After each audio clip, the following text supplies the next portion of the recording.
예, 오늘 낮은 마음 기도의 첫 번째 시간에 오신 여러분들을 환영합니다. 박수 치지 마세요. 네, 오늘은 그리스도인의 위험 무릅쓰기라는 제목으로 좀 말씀을 전해보려고 합니다. 오늘 본문이 사도행전 9장 18절에서 또 31절까지 말씀인데 다소 긴 말씀이지만은 오늘 본문이 얘기하는 거는 이제 사울이 다메섹 도상에서 예수님을 만나고 그 인생이 변화된 아주 그 순간이죠. 그 찰나 변화되고 그리고 회복되어서 이제 즉시 예수님의 이름을 전파하며 유대인들에게는 핍박을 받고 그리고 제자들과 함께 사귀기로 원하지만은 제자들로부터는 꺼리낌과 의심을 받게 되는 그런 본문입니다. 그러나 어쨌거나 성공적으로 바울은 예수 그리스도를 전하는 것에 예수 그리스도 이름을 전하고 예수님이 바로 구주시다, 곧 그리스도시다 라는 것을 담대히 말하는 데는 언제나 승리하는 장면을 저희들이 볼 수 있는데, 오늘 이 본문을 통해 가지고 조금 그리스도인의 위험 무릅쓰기가 무엇인지를 한번 살펴보려고 합니다. 우리가 메슬로우 욕구 5단계설 이런 거를 학교에서 배웠잖아요.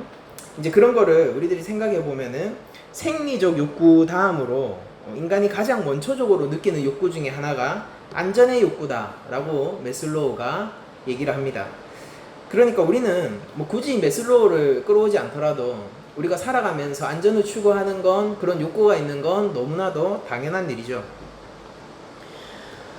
사실 현대 한국인들은 생물학적인 차원의 생명을 유지하는 데 있어서는 과거 어느 시대 그리고 어느 지역의 사람보다 지금 현재 뛰어난 위치에 놓여 있어요. 그러니까 생명이 안전하다라고 얘기할 수 있겠죠. 과거 시기대보다는. 그러나 가만히 생각을 해보면은 과거에 비해서 안전의 욕구 자체가 줄어든 것 같지는 않습니다. 왜냐하면은 현대인들은 이전에 없던 다방면에서 다양한 각도로 또 다른 위협들을 받고 있기 때문인데요. 그 중에서도 제가 조금 현대인들이 가장 위협을 느낀다라고 생각하는 지점이 사회적인 생명을 유지하는 게 현대인에게는 매우 어려운 일처럼 보여요. 지난 과거의 시간 동안 한반도에 살았었던 그 어떤 선조들보다도 가장 풍요로운 삶을 살고 있는 게 지금 우리 현대인들인데, 그런데 과거 어느 사람들보다도 거기에 못지않게 안전에 대해서 현대인들은 갈망하고 있는 것처럼 보입니다. 물론 지금 부산에도 마찬가지로 그런 안전에 대한 욕구들을 가진 사람들이 넘쳐나죠. 오늘날 우리들이 살고 있는 사회는 급격하게 변하고 또 다각적으로 변화하는 사회이기 때문에 한편으로 인간들의 감각과 적응 능력을 웃도른 채로 사회의 변화가 계속 지속되는 것 같이 보인단 말이에요. 그리고 이런 사회적 변화는 인간이 사회적인 생명을 유지하는데 매우 큰 어려움을 겪게 합니다. 단적인 예로 이런 거죠. 이전에 있던 지식들은 소용이 없어졌어요. 그리고 새로운 지식들이 마구 쏟아지는데, 그런데 그 새로운 지식들은 소수에게 독점되어 가는 형태로 사회 구조가 지금 새롭게 만들어지고 있습니다. 그리고 이전에 있던 지식들이 힘을 잃어가고 새로운 지식들이 과거보다 더 많은 힘을 얻어가는 이 구조 속에서 우리 사회 속에 있던 원래의 계층 구조가 더욱더 굳건하게 굳어지는 것을 저희들이 발견하게 되죠. 그러니까 이런 거예요. 지금 소수에게 독점되어지는 새로운 지식과 새로운 문화들은 상층 구조에 있는 사람들이 제일 먼저 향유하고 제일 먼저 누릴 수 있고 그리고 가장 많이 독점할 수 있다. 이 정도로 얘기를 할 수 있겠죠. 그래서 9세대는요, 이전에 가치로운 일을 했지만은, 그리고 가치로운 지식을 자기가 갖고 있었지만은, 이제 새로운 사회 속에서는 더 이상 가치롭지 않게 된 인간이 돼버립니다. 그래서 9세대는 사회적 효능감을 맛보지 못하고 자신의 존재가 더 이상 중요하거나 특별하지 않다라고 여겨지게 되는 것입니다. 그러니까 현대는 구조적으로 인간의 존재 의미를 위협하고 있는 거예요. 구조 자체가. 반면 그럼 새로운 세대는 어떤가를 봤을 때 신세대는 이미 굳건한 계층 구조 속에서 자기가 위치해야 할 사회적 위치를 발견하기 힘든, 왜냐하면 너무 굳어있기 때문에 자신이 상층에 위치할 만한 가능성이 없기 때문에, 그래서 자신의 사회적 위치를 발견하기 힘든 상태에서 포기하거나 혹은 그 자리에 멈춰버리는 선택을 하는 것처럼 보여요. 왜냐하면 이미 상층 구조가 특별한 소수에게 독점되어 있는 것처럼 보이고, 하층 구조 속에서 내가 사회적 활동을 혹시라도 시작해버리면은 평생 거기에 매몰되어 버릴 것 같은 두려움이 있기 때문에 결과적으로 어떻게 되느냐면은 아무런 시도조차 하지 못하고 어린아이가 자라기를 두려워하는 것처럼, 성장하기를 두려워하는 것처럼 영원히 성장이 멈춘 피터팬이 되고 맙니다. 그러니까 이거는 웃기는 일이죠. 간절히 무언가 되고 싶기 때문에 오히려 아무것도 되지 못하는 세대가 돼버린 그 신세대가 오늘날 우리와 함께 공존하고 있는 것입니다. 그러므로 현대사회는요, 새로운 세대에게도, 그리고 앞으로 존재하게 될 미래 세대에게도 9세대와 마찬가지로 구조적 차원에서 인간의 존재 의미를 위협하고 있는 거예요. 그리고 안타까운 사실은 이 모든 사회적 상황들은 우리들로 하여금 결국 돈을 숭배하도록 만듭니다. 왜냐면은 제가 이런저런 얘기들을 했지만은, 그러나 요거를 바꿔서 얘기하자면요, 사회적으로 우리가 위협을 갖는 나의 사회적 효능감이나 아니면 나의 자존감이나 아니면 내가 인간다운 삶을 영위하는 삶의 질이나 이런 모든 것들이요, 대부분 많은 돈이 있으면은 쉽게 해결되기 때문이에요. 그래서 우리들은 더욱더 돈을 숭배하는 사회를 만들어 나가는 것이고, 그 사회 속에서 또 우리는 더욱더 돈을 숭배할 수밖에 없는 악순환 속에 저희들이 있는 것이죠. 우리들의 안전 욕구는요, 자연스럽게 그러므로 현대사회에서는 우리로 하여금 돈을 지향하도록 만듭니다. 이것은 매우 자연스러운 현상이고, 이게 바로 지금 우리가 살고 있는 세계죠. 그런데 이 우리가 살고 있는 세계 속에서 안전이라는 것에 대해서 제가 생각을 해보고, 현대가 규정하고 있는, 세상이 규정하는 안전이 뭘까? 무슨 옷을 입고 있을까를 생각해 볼 때 현대사회 이런 결론이 나왔어요. 현대 한국 사회에서 안전은 결국 행복이라는 옷을 입고 있는 것처럼 보입니다. 우리가 삶에서 안전하다는 의미를 행복하다는 의미와 상당 부분 호환 가능해서 쓰여질 수 있는 것처럼 저에게는 느껴집니다. 그러니까 지금 현대사회가 규정하고 있는 안전의 가장 예쁜 옷, 그리고 그 극치가 행복이라는 가치처럼 보인다라는 얘기예요. 그래서 사회적으로 내가 안전하고자 하는 그 욕구는 내가 얼마나 행복한지를 보여주는 것으로 역으로 증명 가능하고, 또 다른 측면에서 과시 가능한 일이 되는 것이죠. 난 이렇게 안전해는 난 이만큼이나 행복해 라는 것으로 세련되게 표현될 수 있다는 것입니다. 그래서 서로 얼마나 행복한지를 자랑하듯 올리고, 그리고 우리가 그 행복한 사진들 혹은 영상들, 그 행복한 삶을, 그러니까 사회적 합의가 있는 행복한 삶의 이면을 들여다보면요, 급격하게 그 뒤에 돈이 숨어져 있는 것을 저희들이 발견하게 돼요. 현대의 행복은 그러므로 역시 돈을 숭배하도록 만듭니다. 얼마나 내가 많은 명품 가방을 소유했는가는 그 여성의 사회적인 지위와 안전을 표현해주는 수단이 되고요, 얼마나 내가 멋진 시계와 자동차를 가졌는가는 그 남자가 사회적으로 얼마나 효능감을 느끼고 있고 안전한지를 나타내주는 바로미터가 되어 있다라는 얘기죠. 그리고 작은 행복을 추구하는 것도요, 우리는 결국 돈을 추구하는 것으로 결론이 내려져요. 현대인들이 꿈꾸고 있는 작은 행복이라는 것은 그렇게 큰 것이 아닙니다. 뭐 재벌 총수가 된다든지 아니면은 뭔가 거창한 그런 뭐 사업을 소유한다든지 그런 것들을 현대인들은 작은 행복으로 여기진 않죠. 그러니까 이런 거예요. 직장을 다니지 않아도 될 정도의 돈이 필요한 거예요. 너무 공감이 가죠? 그리고 노후를 걱정하지 않아도 될 정도의 돈이 필요한 거예요. 사회는 변합니다. 그러나 돈은 변하지 않아요. 내가 가지고 있는 기술은 쇠퇴할 수 있어요. 그러나 돈은 변하지 않아요. 내가 가지고 있는 지식은 언젠가 필요 없어질 수 있습니다. 그러나 돈은 변하지 않는다라는 얘기죠. 그렇게 직장을 다니지 않아도 되고 노후를 걱정하지 않아도 될 정도의 돈만 있다면은, 그리고 많은 것도 아니에요. 내가 매일 스타벅스 커피 한 잔을 마시면서 카페에서 여유롭게 시간을 보낼 수 있을 정도의, 얼마입니까? 제가 스타벅스는 잘 안 가봐서 모르겠지만은 한 4,500원 하나요? 아메리카노가. 그 정도의 돈이 있으면은 작은 행복이 올 거라고 우리들은 여기고 산다라는 거예요. 모두가 그렇다는 건 아니지만은 사회가 지금 이미 그런 식으로 일반적인 인식을 가지고 있다라는 얘기입니다.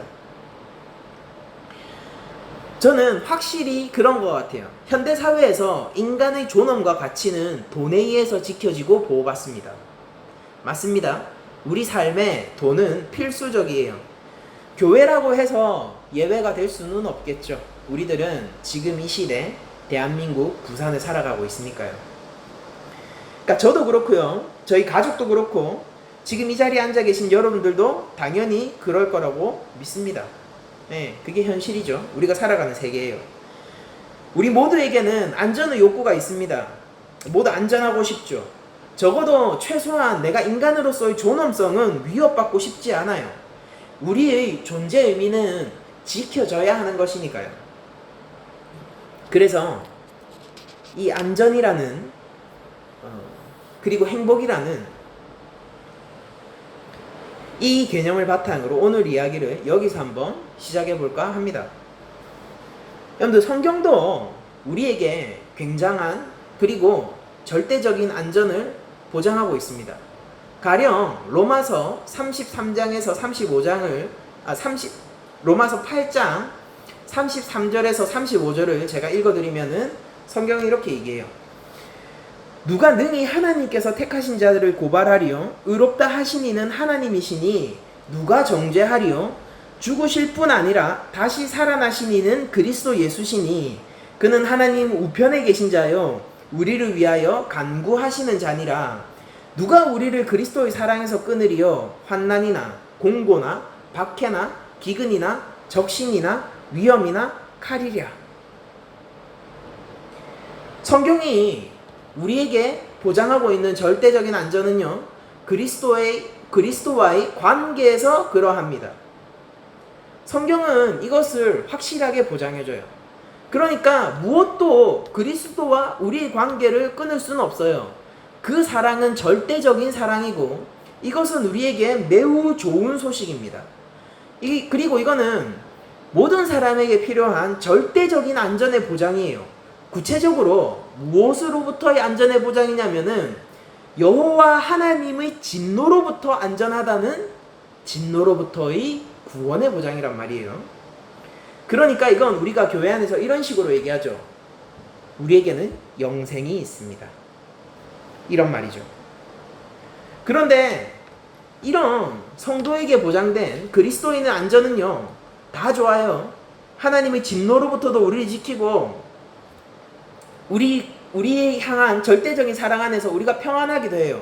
그런데 그럼에도 불구하고 오늘 제가 그리고 우리가 함께 질문하고 싶은 질문 한 가지는 이것입니다. 그리스도와의 절대적인 관계가 보장된다라고 해서 하나님의 진노로부터 우리가 안전하다고 해서 바로 그렇다고 해서 바로 오늘날 지금 대한민국을 살아가야 하는 우리들과 어떤 관계가 있느냐라는 것이죠. 정확하게 말하자면은 하나님, 돈이 인간의 존엄을 지켜내고 보호하는데 절대적인 역할을 하고 있는데 예수 그리스도의 관계가 나에게 절대적이라는 사실이 과연 이 사실을 어떻게 뛰어넘고 이 사실을 내 안에서 어떻게 완성시키고 실현시켜 줍니까? 라는 질문인 거예요.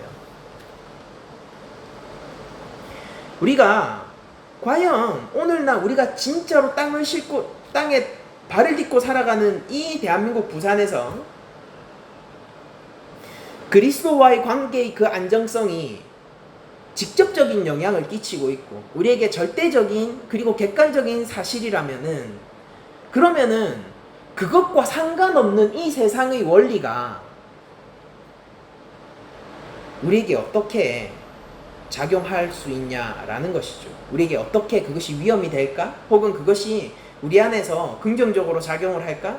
아니면은 그리스도 안에서 우리가 절대적이다라는 그 관계가 절대적이라는 사실과 세상의 그 돈의 원리와는 또 다른 전혀 두 개의 다른 영역인가? 이런 질문들을 저희들이 할 수가 있는 것이죠.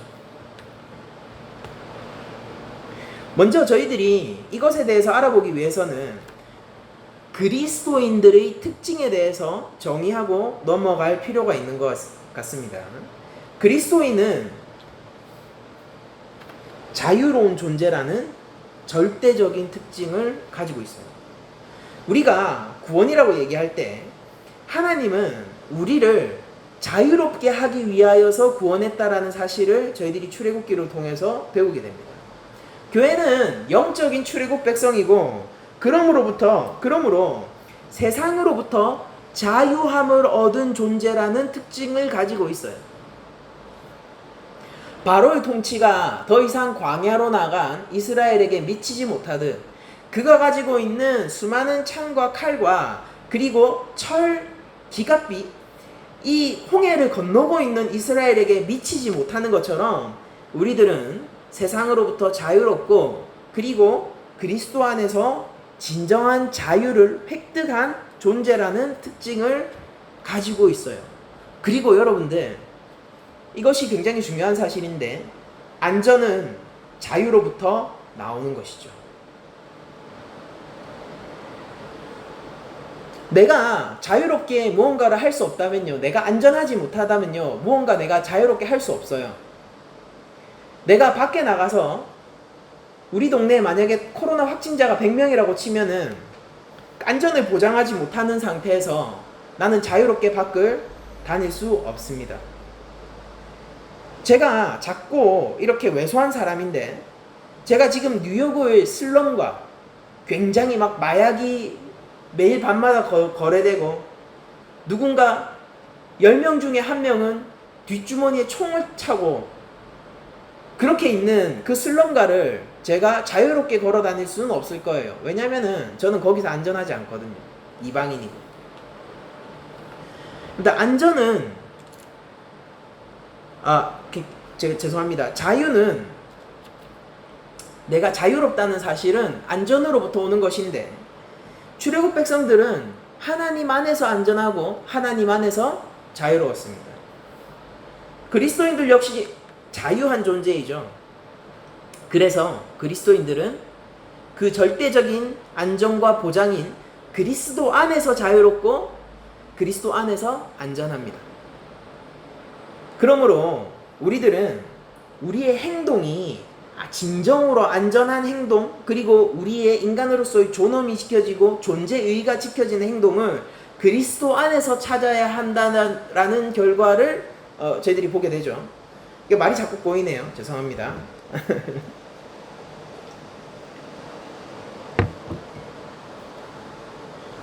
이걸 쉽게 얘기해서 저희들은 하나님 나라의 백성이라는 말로 얘기를 할 수가 있어요. 옛 출애굽 백성들이 광야가 힘들다고 해서 다시 애굽으로 돌아가게 된다면요, 그는 다시 자유인에서 노예가 될 것이고 바로가 그들에게 부과하는 노역을 매일 해야 할 것이고 그들에게 안식일은 없을 것입니다. 현대를 살아가는 많은 그리스도인에게도 이런 도전이, 동일한 도전이 옛 출애굽 백성과 같은 원리에서 있는 것입니다. 우리에게는 우리를 지배할 수 있는 절대자를 놓고 저울질을 할 수가 있어요.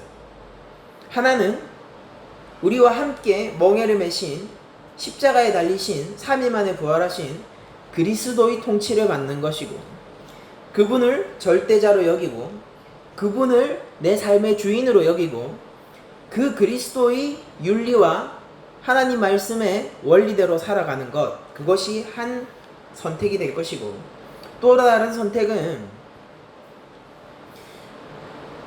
세상의 원리와 세상의 시각과 세상이 보장하는 안전을 추구하면서 이 세상의 백성으로 사는 것, 그게 바로 두 번째로 저희들이 선택할 수 있는 선택이 될 것입니다. 하나님은 인격적이시기 때문에 우리의 선택을 존중하실 거예요. 우리가 하나님 나라의 백성으로 있고자 하면은 하나님은 그것을 환영하실 것입니다. 그러나 우리가 여전히 세상의 원리를 따라서 세상의 백성으로서 그렇게 세상이 주는 자유를 추구하면서 산다라고 하면은 하나님은 그 우리 욕심에도 내버려 두실 거예요. 그게 우리의 소망이고 기도라면 말입니다. 하나님은 우리를 인격적으로 대우해 주실 것입니다. 하나님 나라는 우리 눈에 보이지 않습니다. 보이지 않죠? 어떻게 하나님 나라를 저희들이 볼 수 있습니까? 우리가 하나님 나라의 백성이라고 얘기하는데 우리에게는 그 어떤 신분증도 없어요. 그 어떤 아이디도 없고, 그리고 심지어 크리스천들은 이렇게 얘기해요. 하나님 나라가 도래할 것이라고도 얘기를 합니다. 그러니까 지금 우리는 언뜻 보기에는 이 세상 어디에서도 하나님 나라를 찾을 수 없는 것처럼 보이고, 이 하나님 나라의 백성이라고 주장하는 우리 교회는 이 땅을 유리방황하는 이방인처럼 그렇게 취급을 받기 십상이라는 얘기죠. 그럼에도 불구하고 자신의 정체성을 하나님의 나라의 백성으로 삼기를 원하는 사람에게는요,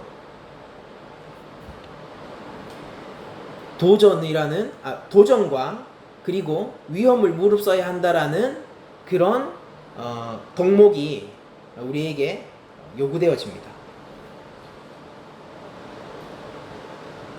세상이 제공하는 안전과 하나님이 제공하는 안전은 달라요. 세상이 바라보는 행복과 하나님이 바라보는 행복은 다릅니다. 그리스도 안에서 안전하다는 것이 반드시 세상 가운데서 안전하다라는 것은 아니에요.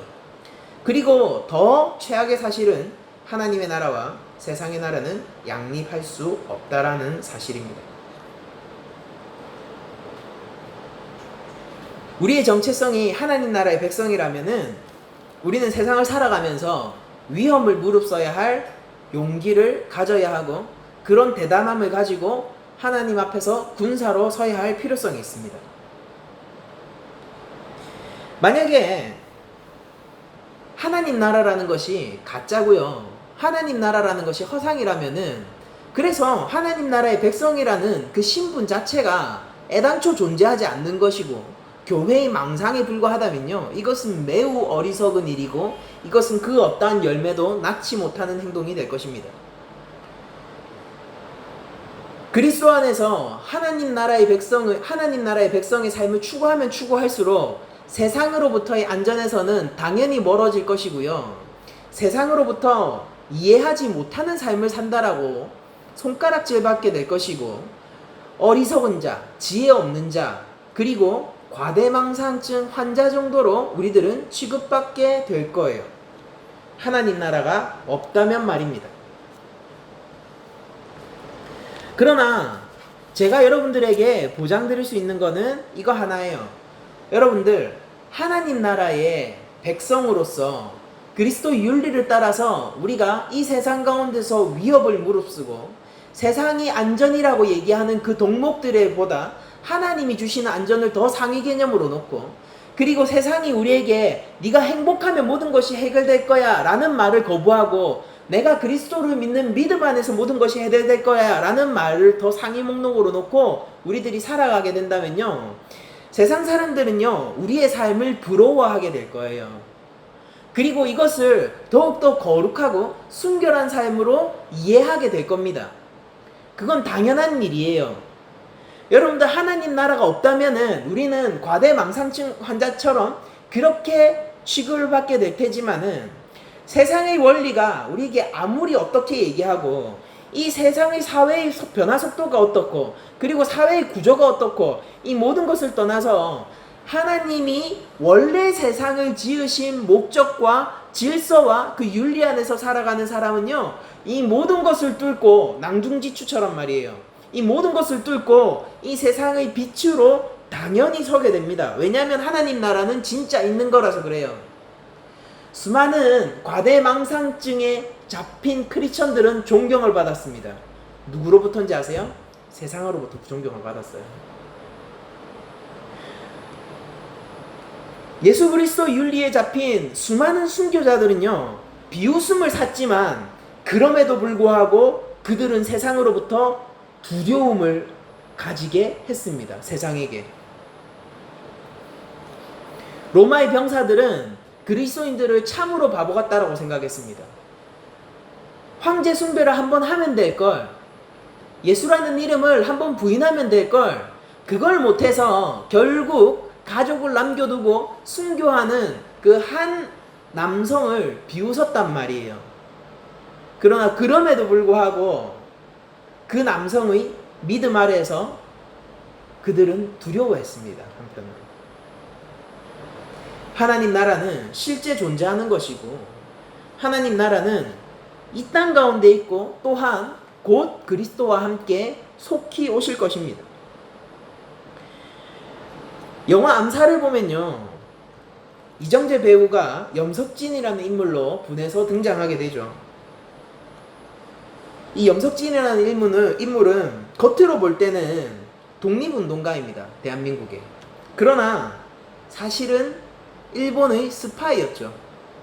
일본의 스파이로서 독립운동가의 활동을 했고 일본의 스파이로서 독립운동가 안에서 활동을 하며 모든 정보를 일본에게 빼돌린 사람입니다.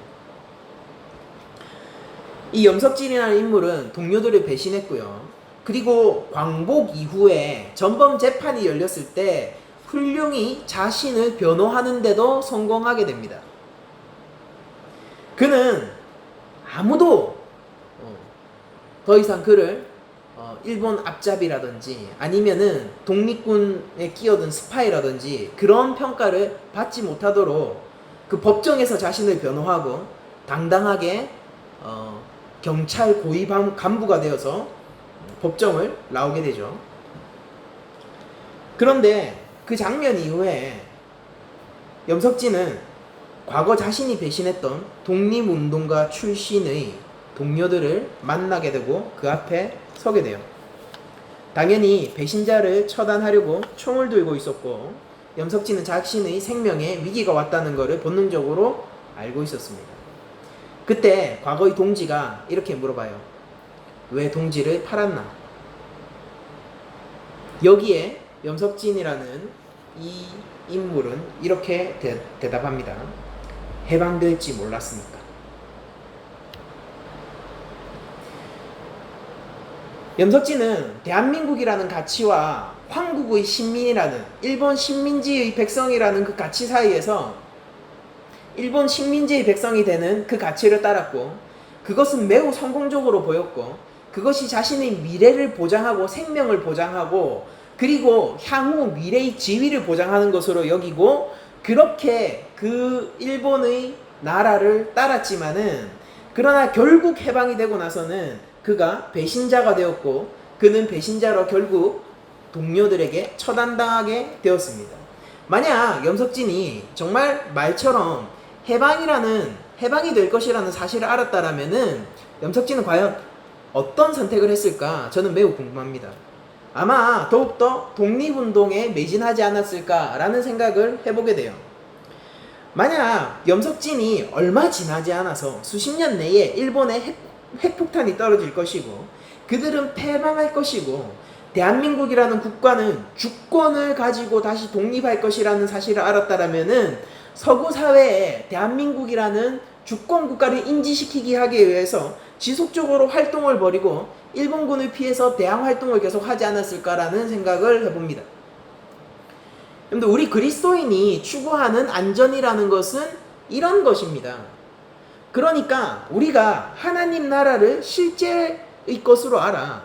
또 이미 도래한 하나님 나라, 그리고 앞으로 다가올 장차 미래의 하나님 나라를 우리가 추구하며 살며, 우리는 그러니까 해방을 아는 존재라는 뜻이죠. 그 추구하며 살며 이 세상이 아무리 우리에게 다른 이외의 가치와 안전의 이 속삭임을 제공한다 하더라도 하나님 나라 안에서 안전할 일을 하는 것이 우리라는 것이죠. 그게 바로 그리스도인이고, 그리스도인의 안전은 하나님 나라를 추구하는 것에서 오는 것입니다. 이게 진짜 안전한 거예요. 여러분들, 아무리 염석진이 자신을 훌륭히 변호하고 자신이 마치 훌륭한 독립운동가인 것처럼 법정에서 거짓 탈을 쓰고 옷을 입었지만은 결국 그는 배신자로서 처단당하게 되는 것이죠. 그리고 일본이 그 염석진에게 속삭였던, 너는 우리의 스파이가 되면 안전할 거야, 죽이지 않을게, 그리고 네가 나중에 향후 경찰 간부의 지위도 우리가 제공을 할게, 이런 것들 있잖아요. 이런 것들은 모두 사실은 그 당시에는 절절한 현실처럼 보였지만은 해방의 날이 올 때 허망한 것이 되었고, 도리어 염석진의 발목을 잡는 것이 된다라는 뜻이 됩니다. 세상은요, 여러 가지 가치들로 시대마다 그리고 지역마다 다른 옷을 입고 우리들에게 이것이 진짜 행복이고 이것이 안전을 보장해줘 라고 말을 겁니다. 그러나 그리스도인은요, 진정한 안전을 알고 있어요. 그리고 예수 그리스도라는 그 이름을 위하여서 이 세상 가운데서 그런 것들을 거부하고 거절할 위험을 감수하게 됩니다.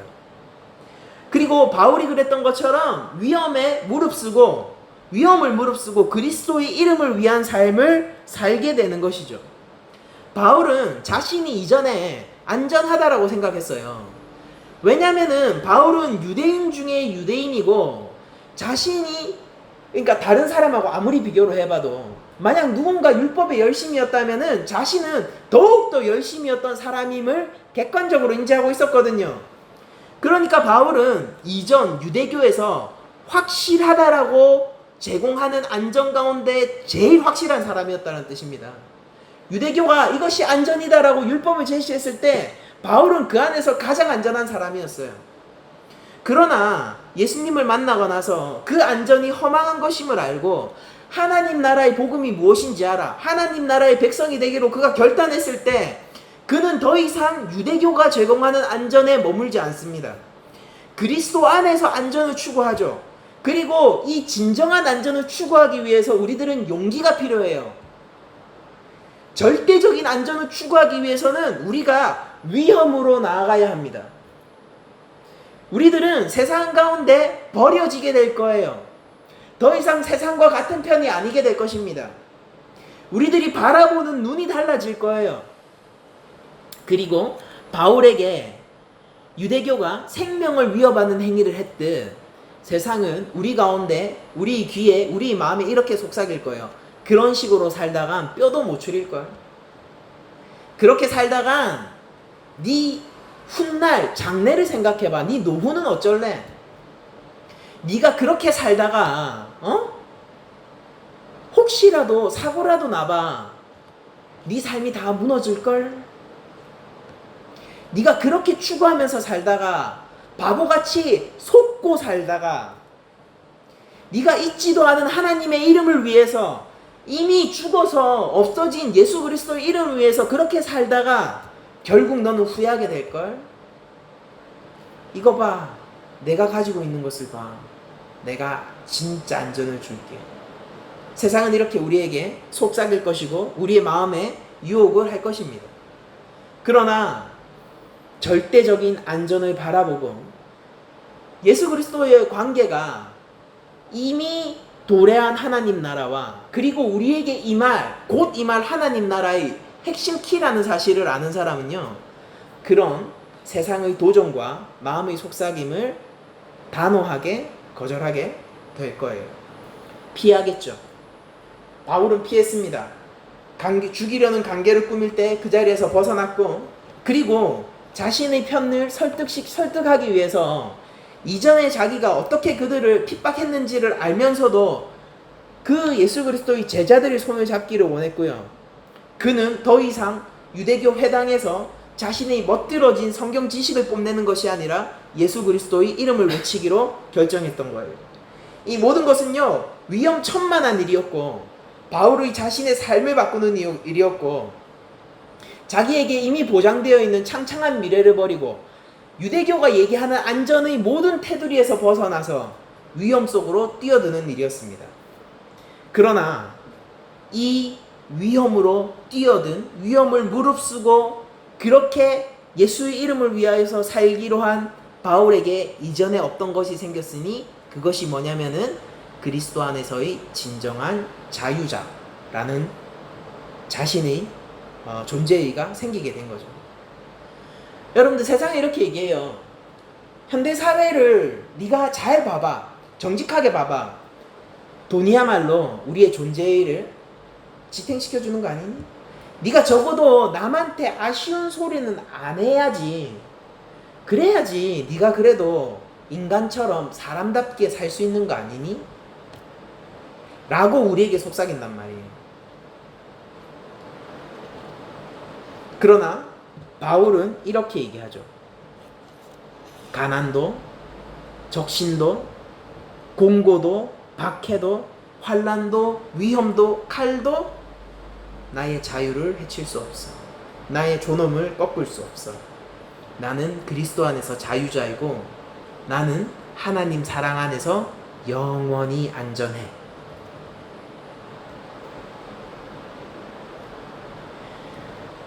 여러분들, 그리스도인은요, 하나님 안에서 자유로운 존재입니다. 더 이상 바로 밑에서 바로의 가치를 따라서 살지 않아도 된다고요. 진정한 자유는요, 하나님 안에서 오는 것이고 하나님의 가치와 말씀을 따라 살 때 발생하는 것입니다. 성도야말로, 그리스도인이야말로 예수님의 그 십자가 아래서 절대적인 안전을 보장받은 존재입니다. 그래서 우리들은 안전하기 때문에 그러므로 위험을 무릅써야 합니다. 저는 오늘날 우리 성도들에게 이렇게 얘기하고 싶어요. 여러분들, 마음을 굳게 먹으시길 바랍니다. 결단하시길 바래요. 위험 속으로 들어갈 각오를 굳히십시오.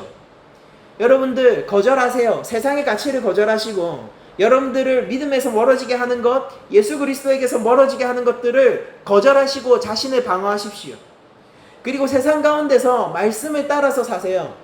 여러분들, 필요하다면 싸우세요. 예수님의 그리스도 윤리를 지키기 위해서 내가 거절해야 하는 것들, 그런 모든 것 안에서 방어적인 태도도 있을 테지만 공격적인 태도도 함께 있겠죠. 이 모든 것들을 균형 있게 섞어서 삶 가운데서 실현시키시고 실제 그리스도의 제자의 길로 여러분들 가시길 바랍니다. 마음을 굳게 먹으십시오. 담대하시길 원합니다. 여러분들이 군사가 되시길 원하고, 그리고 튼튼하고 강한 성노와 같은 예수 그리스도의 품 안에서 진정한 안전을 추구하시길 원합니다. 여러분들, 하나님이 우리 이 땅 가운데 다시 오시게 됐을 때, 예수 그리스도가 이 땅 가운데 다시 오시게 되셨을 때, 그때 우리들이 안전이라고 붙들고 있던 모든 것들은 허망하게 날아가게 될 거예요.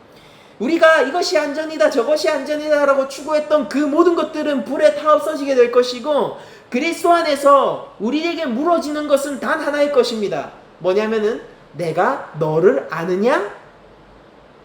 너는 나를 아느냐? 그게 진짜 안전이란 말이에요. 우리에게는 이미 임한 하나님의 나라가 이 땅 가운데 이미 있다는 사실을 확신해야 합니다. 그래서 이 땅의, 세상의 주권이 하나님에게 있음을 인정해야 돼요. 세상에 아무리 자신의 가치와 자신의 윤리와 자신의 안전의 보장을 우리에게 속삭인다라고 해도 그 위에 하나님의 통치가 있고 하나님의 지키심은 그것을 뛰어넘어 성도에게 향해 있다는 사실을 확신해야 합니다. 그러므로 우리들은 하나님이 원하시는 길을 가면 되는 거예요. 그게 안전에 있습니다. 안전을 추구하면요, 거기엔 안전이 없어요. 안전을 추구하려고, 행복을 추구하려고 수많은 사람들이 달려갔습니다. 몇이나 성취했습니까? 제가 볼 때는 한 명도 없어요. 수많은 팝스타들이 자살을 시도합니다. 수많은 명사들이요, 어느새 나이가 먹으면은 산속으로 숨어 들어가요. 누군가는 자신의 지난 세월이 허망했음을 깨닫고 봉사활동을 하러 다닙니다. 그리고 누군가는 끝까지 그 가치를 추구하다가 욕심 속에서 죽어가요. 충분히 많은 돈이 있음에도 불구하고 그것을 나누기보다 더 많은 돈을 쌓기 위한 원동력으로 쓰는 투자자들을 저희들은 잘 알고 있죠. 그리고 그런 사람들이 지금 존경을 받고 있죠. 예수님 앞에 섰을 때 우리가 하나님 앞에서 우리의 삶을 평가받을 때 그것이 정말로 안전을 보장할지를 저희들이 한번 거꾸로 생각을 해봐야 된다는 것입니다. 그들이 안전하다고 여겼던 그 삶은요, 가장 위험한 삶이 될 것이고, 우리가 위험을 각오하고 살아가는 이 삶이야말로 하나님 앞에서 가장 안전한 삶이 될 거예요. 하나님 나라는 실제합니다. 여러분들, 해방이 올 거라고요. 독립운동을 해야 되지 않겠습니까? 그것이 해방이 오지 않더라도 바른 가치라면은, 해방이 확정되어 있다면 더더욱 바른 가치가 아니겠습니까? 하나님 나라가 우리에게 임하든 임하지 않든 인간은 그것으로 자신의, 하나님의 영광을 위해서 사는 것으로 자신의 가치를 새김당하고 그렇게 인간의 존엄을 지키는 존재로 처음부터 창조되었어요. 그런데 우리가 하나님의 자녀임이 확실하다면은 더더욱 그러하지 않겠습니까? 하나님의 영광을 위해서 사는 것이, 우리가 하나님의 말씀을 따라서 순종하는 것이 당연한 우리 삶의 가치 판단의 중심이 되어야 하지 않겠습니까? 바울이 자신이 회복되자마자 예수 그리스도의 이름을 전하면서 다닌 것은 우리에게 많은 영감을 주는 것입니다. 아직까지도 우리가 세상의 안전과 세상이 주는 행복의 추구를 진짜의 것이라고 믿고, 그것이 왜 허상이고 일루전이고 아무것도 아니고 허망한 것임을 깨닫지 못하고 그것에 부러워하고, 나는 크리스천이니까 저걸 누리지 못하지만은 저들은 얼마나 행복할까? 혹은 우리 교회 안에도 저렇게 많이 세상적으로 많이 가진 사람이 있는데, 저렇게 살면은 교회도 나오고 얼마나 행복할까? 그런 생각을 하는 것에서 우리가 벗어나야 되는 것이죠. 그렇게 생각하는 순간 우리는 뭘 하고 있냐면은 아직까지 애굽을 벗어나지 못하고 있는 출애굽 백성하고 똑같은 것입니다. 그러니까 우리가 진짜로 부러워해야 할 것은 이거예요. 아무것도 없지만 하나님이 지켜주시고 있구나. 그 확신이요. 그리고 그 하나님은 세상의 왕이십니다. 역사의 주권자세요. 여러분들, 제가 이런 설교를 할 때 두려워하지 마세요. 그러면은 바울처럼 내가 그냥 진짜로 옷 한 벌 들고 옷 한 벌밖에 안 남기고 그렇게 세상을 돌파하면서 살아야 되는가? 내 인생에는 이제 고난뿐인가? 그렇게 생각하지 마세요. 요셉을 총리 대신으로 이끈 이도 하나님이시고요, 욥에게 넘치는 축복을 2번 허락하신 것도 우리 하나님입니다. 그리고 평생 고생하고 매맞고 그렇게 자기 집 하나 없이 온 로마를 떠돌아다니다가 순교한 바울 역시 하나님이 하신 거예요. 여러분들, 하나님 째째하신 분이 아닙니다. 하나님이 기회를 주시고자 하면 언제든지 주실 수 있는 거예요.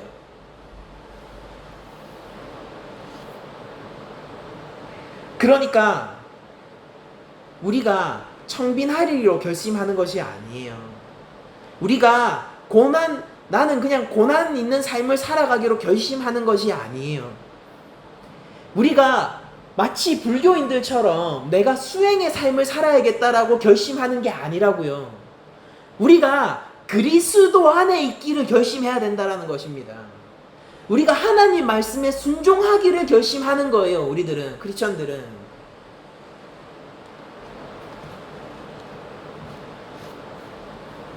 그리고 다시 한번 말씀드리지만은, 내가 그리스도인이 되고 하나님 나라의 백성이 되고 예수 그리스도의 이름에 붙들려 살아간다는 것은요, 위험 속으로 들어갈 각오를 굳혀야 하는 삶의 태도라는 것입니다.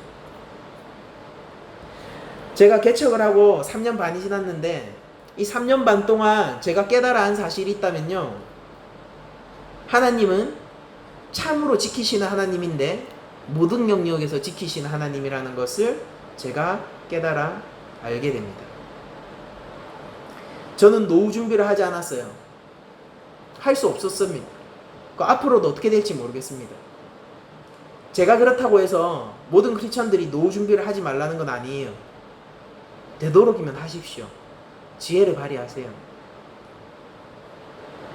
그러나 제가 말씀드리고 싶은 거는 이런 삶의 형태를 하나님이 허락하시고 이게 정말로 하나님이 원하시는 길이라는 확신이 있다면요, 우리들은 갈 수 있다고요. 그래서 내가 존재의 의미가 있거든요. 그래서 내가 하나님 백성으로서 안전하거든요.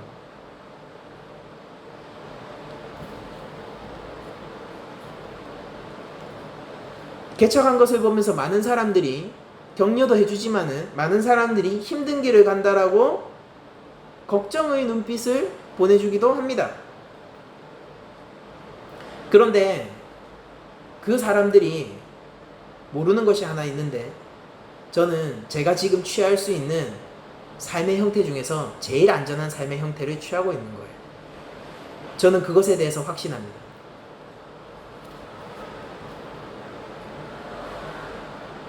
저는 우리 낮은 자리 교회 전체가 이런 주님 안에서의 더욱더 담대함과 용기를 많이 가졌으면 좋겠다라는 생각을 해봅니다. 우리에게 돈이 필요해요. 저에게도 필요하고 우리 가족에게도 필요하고 여러분들에게도 그럴 것입니다. 그런데 하나님만큼은 아니에요. 저에게도 행복이 필요합니다. 쉼이 필요하고요, 여유도 필요해요. 그러나 하나님만큼은 아니에요.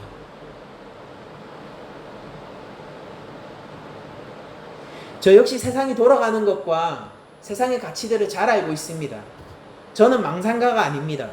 저는 현실을 객관적으로 바라보려고 애쓰는 사람 중에 한 명이에요.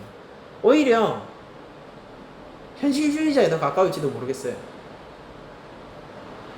그런데 이 현실의 어떤 조건과 상황도 하나님보다 크진 않아요. 그게 저의 세상을 향한 인식입니다. 이런 질문을 하면서 말씀을 마치고 싶어요. 여러분들, 하나님 진짜 있나요? 객관이신가요? 하나님 나라가 지금 이 땅에 임해 있나요? 하나님 나라가 오시나요? 이 모든 것에 대해서 아멘 하실 수 있는 분에게 축복을 내려드립니다. 무엇도 하나님의 사랑으로부터 여러분들을 끊을 수 없을 거예요. 그러므로 이런 축복의 말을 덧붙이고 싶습니다. 각오를 굳히고 결단하시고 위험 속으로 들어갈 각오를 하십시오. 하나님이 지키실 것이고, 그리고 우리는 진정으로 자유하기 때문에 자유를 사수하기 위한 싸움을 해야 될 것이고, 우리들은 진정으로 자유한 하나님의 백성이기 때문에 하나님 나라의 방식대로 살아가서 마침내 하나님 앞에서 백성으로 인정받아야 할 것입니다. 이런 축복을 성령께서 낮은 자리 교회 전체에 내려주시기를 간절히 기도하는 마음으로 우리 오늘 기도의 말씀을 마치도록 하겠습니다.